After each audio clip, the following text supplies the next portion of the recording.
The villagers had gathered at the town square, whispering among themselves, their faces tight with disappointment. At the center of it all stood a young girl, no more than 10, clutching a stolen bracelet in her tiny fingers. Her mother, Gold, trembled with shame, while her father, Dan, clenched his jaw. The owner of the bracelet, an elderly woman, shook her head in disbelief. A child this young. Stealing. The chief's deep voice cut through the murmurs. Gold, Dan, what have you taught this child? Gold dropped to her knees. Please, my daughter is just a child. She doesn't know what she's doing. But even as her mother pleaded, Treasure, the little thief, stood with an indifferent expression, eyes darting around the crowd, as if calculating her next move. That was the first time she was caught. It was not the last. Treasure was born into poverty. Her parents worked hard, but there was never enough to go around. She despised the sight of her mother sweating over baskets of firewood, and her father returning home with aching muscles after a long day in the fields. Her parents always reminded her, hard work is the only way to a good life. But Treasure thought differently. She watched the wealthier children in the village, wearing fine clothes, eating without worry, their mothers adorned in jewelry. She wanted that life, but not through struggle. Her first theft was innocent enough, a roasted corn from Mom and Ketchy's stall. No one saw her, and she enjoyed the thrill. The second time, it was a few coins from her father's pocket. He never suspected her.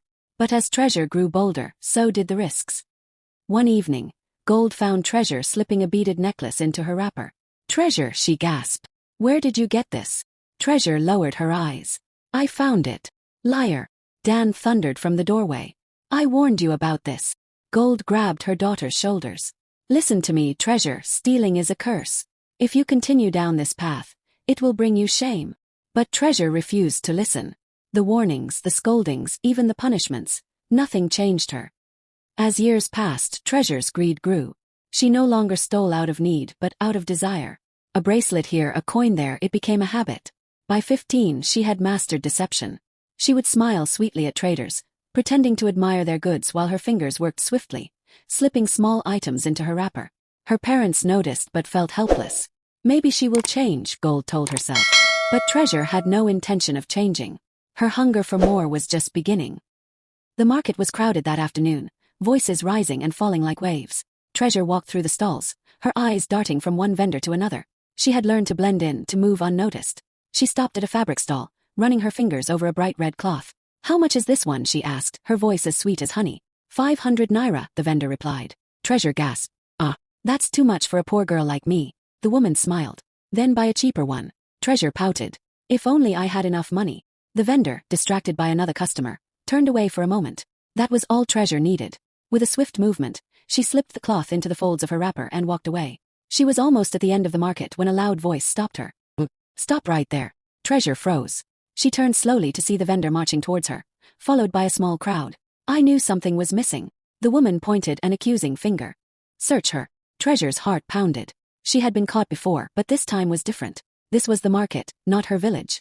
If they found the cloth, they would disgrace her in front of everyone. The thought made her stomach turn.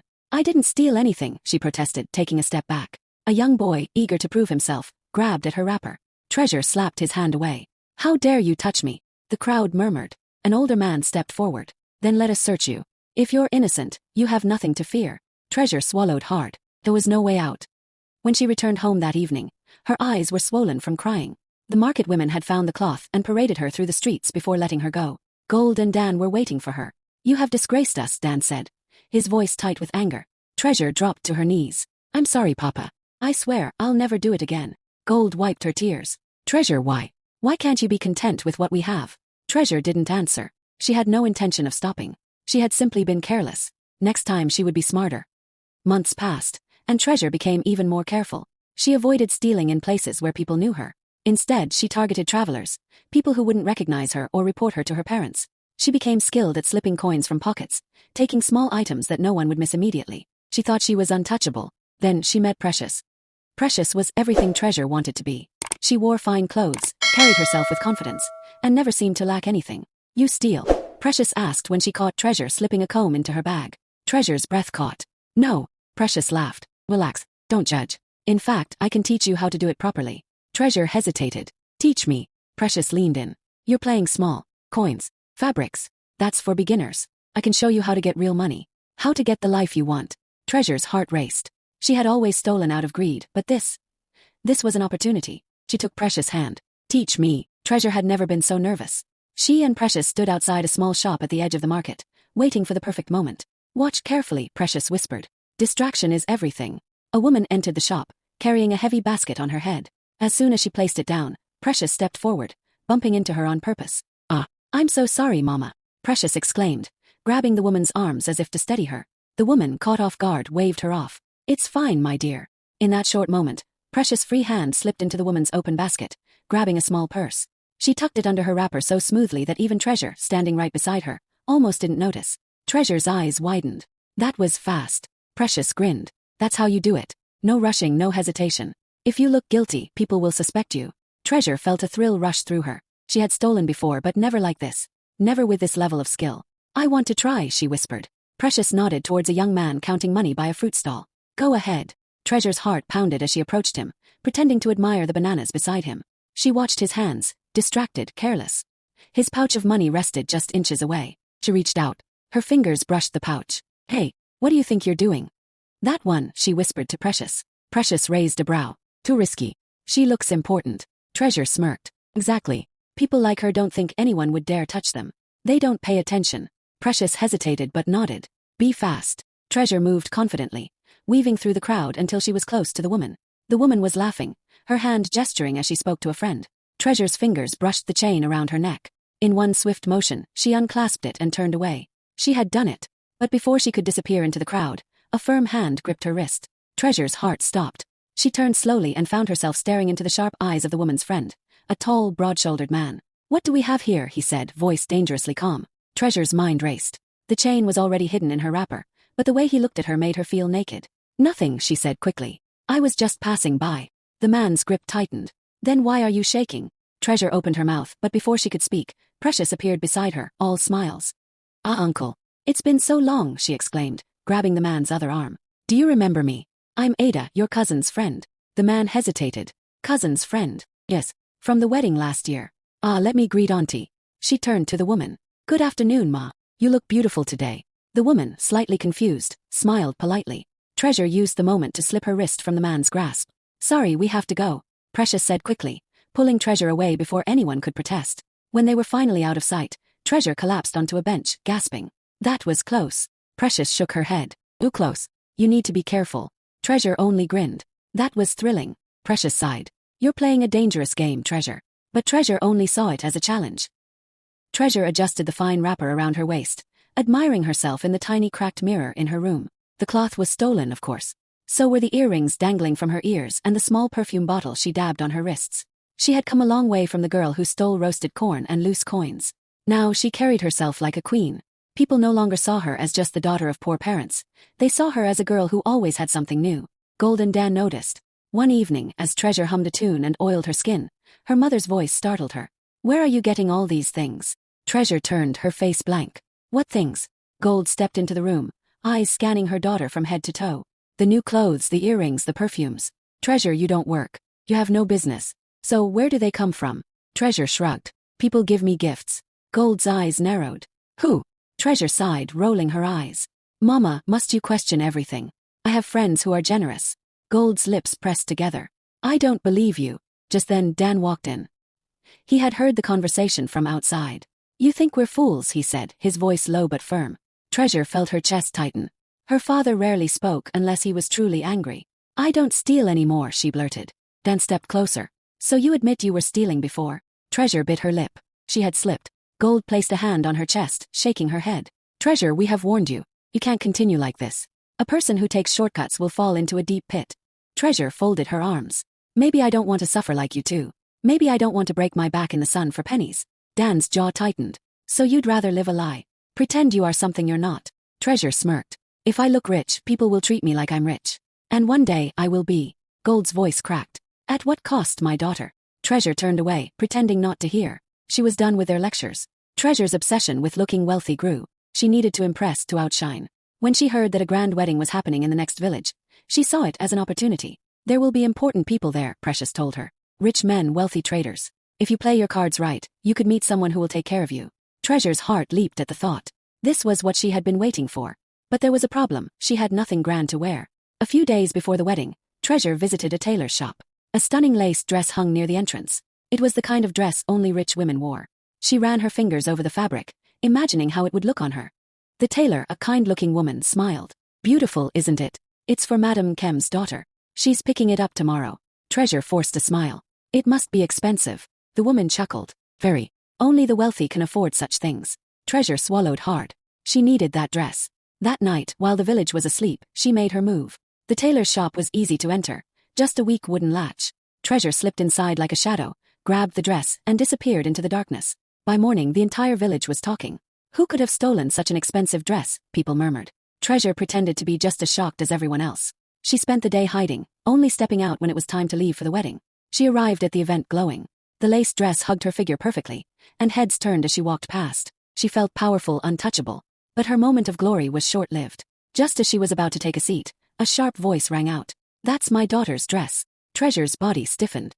She turned slowly and met the furious eyes of Madame Kem. The wedding guests gasped, all eyes on Treasure. A chill ran down her spine. Had she finally gone too far? The air around the wedding ground thickened. Guests murmured, shifting in their seats, waiting for Treasure's response. Madame Kem stormed toward her, her face burning with fury. Where did you get that dress? She demanded. Treasure's mind raced. She couldn't say she had stolen it. That would ruin her. But how could she explain? She forced a smile. Auntie. I bought this dress myself. Madame Kem's eyes darkened. Liar. That dress was stolen from my tailor's shop. The whispers grew louder. Some guests looked at Treasure with suspicion, others with amusement. Treasure lifted her chin, refusing to show fear. Maybe someone else stole it and sold it to me. How would I know? The bride's father, a well-respected man, stepped forward. Where did you buy it from? Treasure opened her mouth, then closed it. She had no answer. The silence that followed was louder than any accusation. You should be ashamed. Madame Kem spat. A girl dressed in stolen clothes, parading herself like a queen. Treasure felt her face burn with humiliation. Sensing the tension, the groom's family quickly intervened, urging everyone to focus on the wedding. Madame Kem had no choice but to let Treasure go. But the damage was done. She had come to the wedding to impress, but instead she had been disgraced. When Treasure returned home, she found Gold and Dan waiting for her. Did you think we wouldn't hear what happened?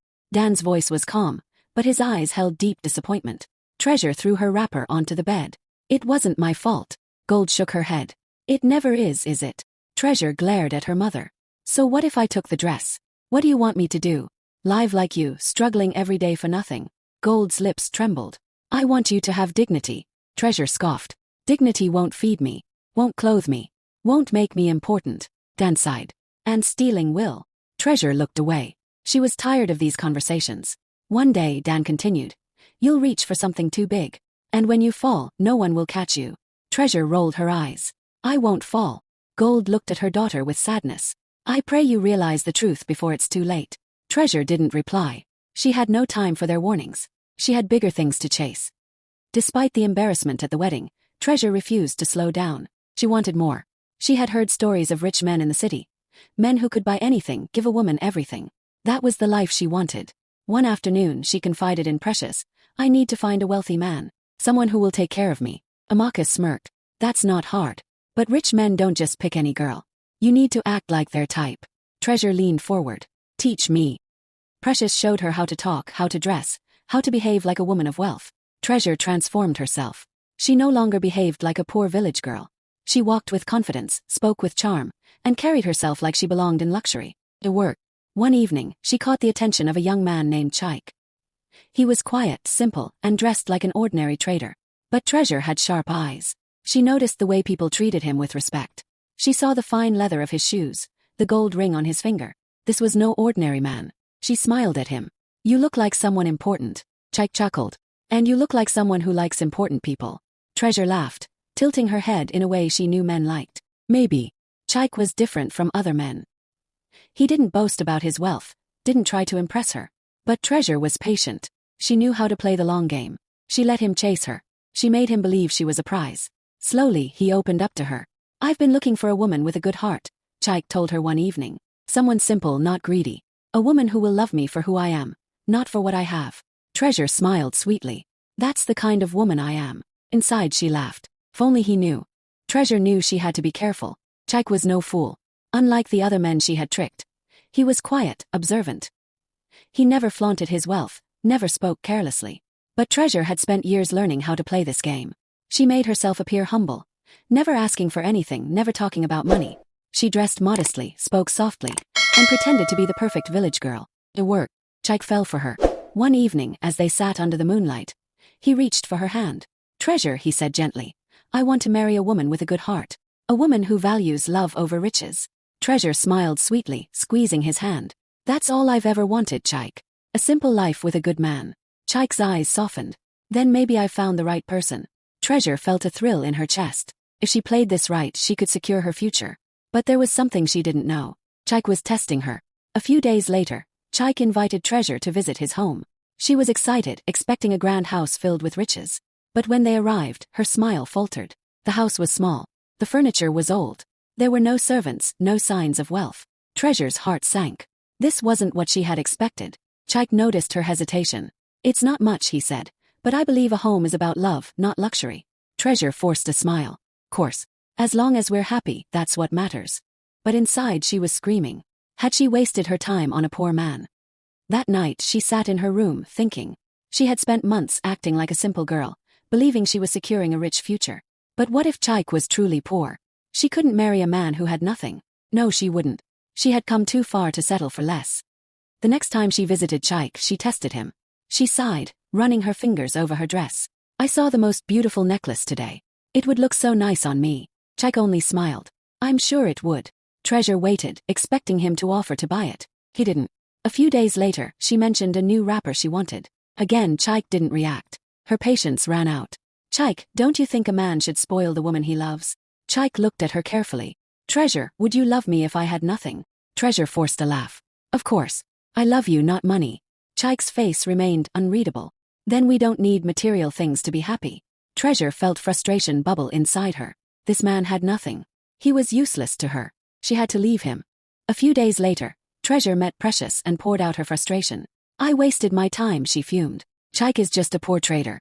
I need to find someone richer." Precious frowned. "Are you sure?" Treasure scoffed. "You think I should marry a man who can't even buy me a wrapper?" Precious hesitated. "Treasure, I heard something about Chaik." Treasure raised a brow. "What?" Precious leaned closer. "They say he's actually rich. That he disguises himself to find a woman who truly loves him." Treasure's heart skipped a beat. "That's nonsense," she said quickly. Precious shrugged. "Maybe. But be careful. You might be walking away from something big." Treasure laughed. If he's really rich, why would he live like that? But doubt crept into her mind. What if Chaik was testing her? What if he was truly wealthy? She needed to be sure. That night she decided to test him one last time. She met Chaik and pretended to be upset. "Chaik, I don't know if I can live this kind of life." Chaik frowned. "What do you mean?" Treasure sighed. "I want to be happy, but I also want security. A comfortable life." Chaik's eyes darkened slightly. "So you don't think you can be happy with me?"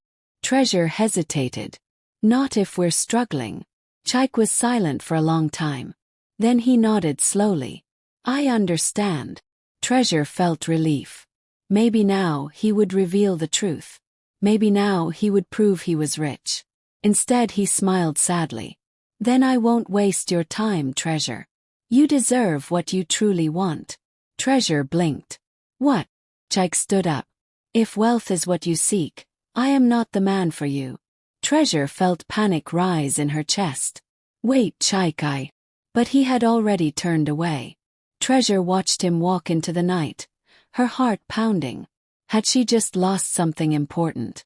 Or had she saved herself from a poor life? She wouldn't know. Not yet. Chaik's eyes darkened slightly. "So you don't think you can be happy with me?" Treasure hesitated. "Not if we're struggling." Chaik was silent for a long time. Then he nodded slowly. "I understand." Treasure felt relief. Maybe now he would reveal the truth. Maybe now he would prove he was rich. Instead he smiled sadly. "Then I won't waste your time, Treasure. You deserve what you truly want." Treasure blinked. "What?" Chaik stood up. "If wealth is what you seek, I am not the man for you." Treasure felt panic rise in her chest. "Wait, Chaik, But he had already turned away. Treasure watched him walk into the night, her heart pounding. Had she just lost something important? Or had she saved herself from a poor life? She wouldn't know. Not yet.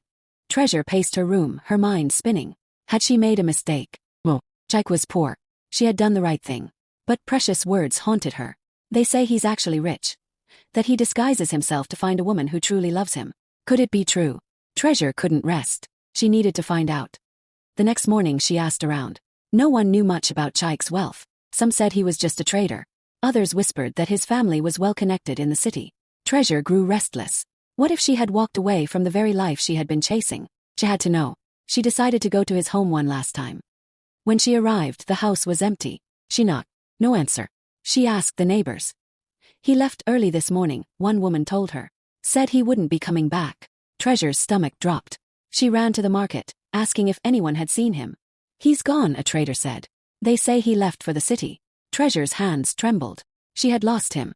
Days passed, then weeks. Treasure tried to push the thought of Chaik away. I'll find another man, she told herself. But every time she met someone new, something felt wrong. The charm was gone. The thrill, the excitement, it wasn't the same. Then one evening, she overheard a conversation at the market. Did you hear about Chaik? Treasure's ears perked up. What about him? Someone asked. The first woman chuckled. They say he was a rich man all along. His father owns big businesses in the city. He only dressed like a poor trader to find a good wife. Treasure's world stopped. What? It's true, the woman continued. And guess what? He just got married to a girl who truly loved him, even when she thought he had nothing. Treasure's breath caught in her throat. Chaik was rich, and he had married someone else.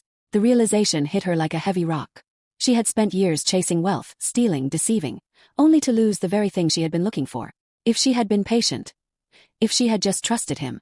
Tears stung her eyes. But it was too late. The life she had dreamed of, the wealth she had longed for, it had slipped through her fingers. And this time there was no second chance. Treasure had lost everything. Forever.